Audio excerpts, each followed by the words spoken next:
Let's talk a little bit about how we got here. Why are we here making videos on politics? I know the answer, but have you always been interested in politics, Susan? No, I never used to pay attention to politics at all.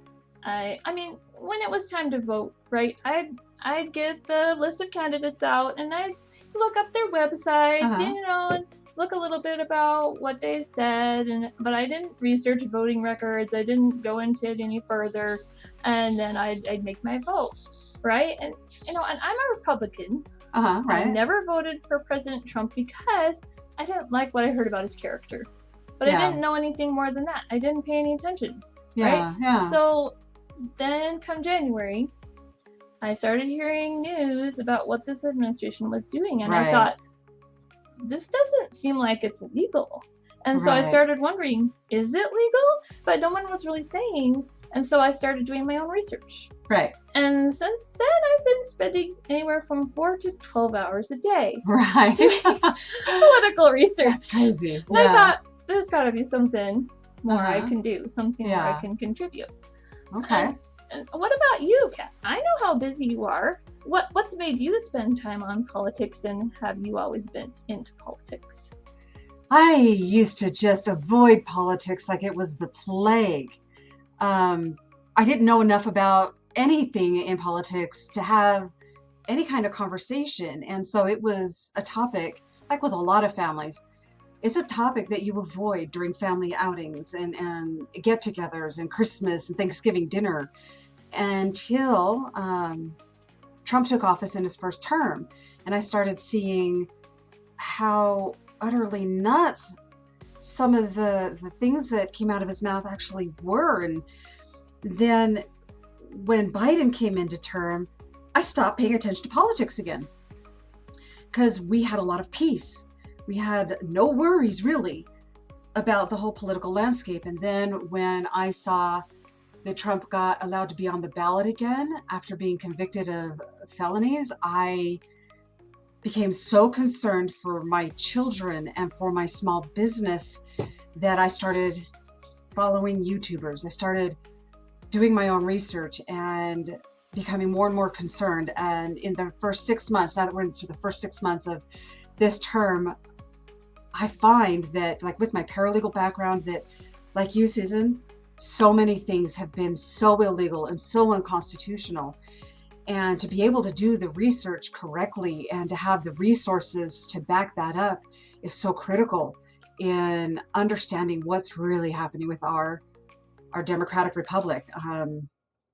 That's how I started. And that's where we are now, right That's now. where we are. I'm Yeah. not a registered political party at all. I'm not Democratic. I'm not Republican. I am left-leaning. I am a moderate liberal. And really, Susan and I are here, I think, to bring more unity. Yeah. That's what we want. Yeah, and that's really what we want. That's why we're here starting this channel, because the big, beautiful bill just got passed yesterday. It's 4th of July right now. Right. And that's why we're here. Yeah. And I came to you with an idea. I was like, well, I want to create a website that has vetted and reliable information for ordinary people. But you suggested we could do more. Yes. Being on the whole marketing side of the economy, I've been a digital marketer since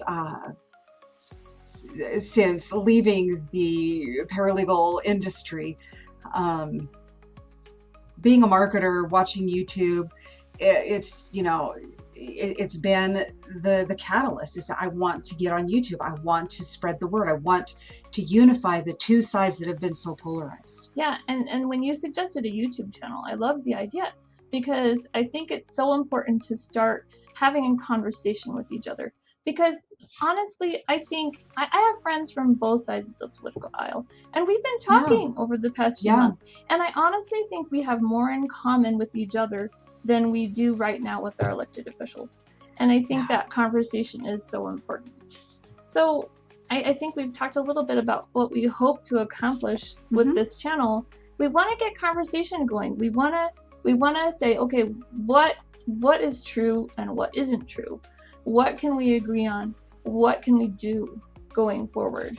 Not just worrying, right? What can we do?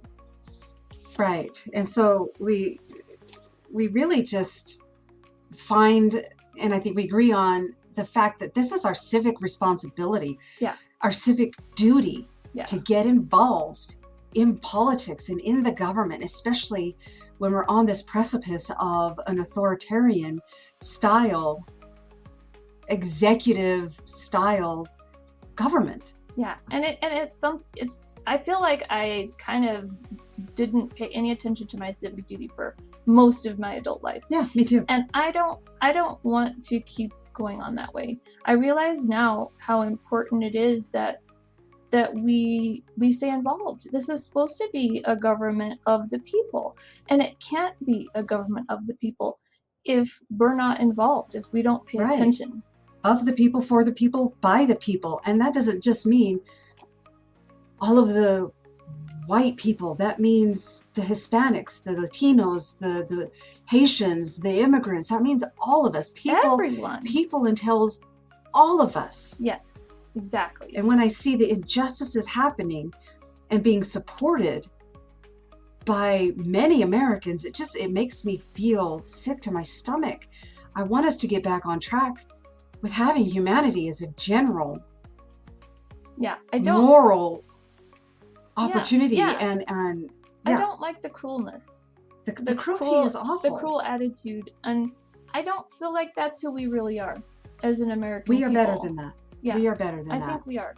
Now, I have a question I'd like to pose to you. Yep. I have had someone I know tell me that we as non-professionals shouldn't be trying to analyze or spreading word on things like government or politics. What do you say to that notion? I say, as an average American, most all of us as average Americans have a level of intellect where we understand what's going on. We have a level of intellect. We can read, we can understand, we can comprehend what's going on. You don't have to be a professional in the political arena to understand what's going on. Mm-hmm. And our civic duty is to understand what's going on. Yeah. Yeah, I think that's true. And I think that if we say, oh, well, I'm not an expert, I'm not going to do anything, I'm not going to bother, that, again, that's just laying down our civic responsibility. And I think that where we really get things done that we want as a community is talking to each other, is saying, this is what I found out, this is what I heard, what can we do? And so I don't agree with that notion that we have to be experts, that we have to be professionals, to be because it's so divisive. And we're here together as you part of the right, me part of the left, and we're best friends, in my opinion.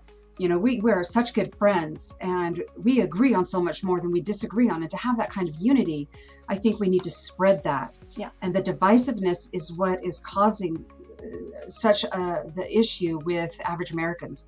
That divisiveness is not what America's about. I think it's artificial, honestly. Yeah. I really do. And I think it's being encouraged by interests that do not have our best benefit at heart, right? Exactly. And I agree. Yep. And I think as an average citizen, we all have a part to play in our government. Yeah. And this I think is just our way of playing that part. Yeah. As average Americans, Yeah, and I think all of you out there, you need to join us in this conversation. Yeah. So if you agree with us that ordinary citizen has a part to play in our government, please join us in our conversation. What would you like us to talk about? Drop a comment below. Yeah. What do you think we should cover? Yep. Press that like button, hit subscribe. Let's get this conversation started.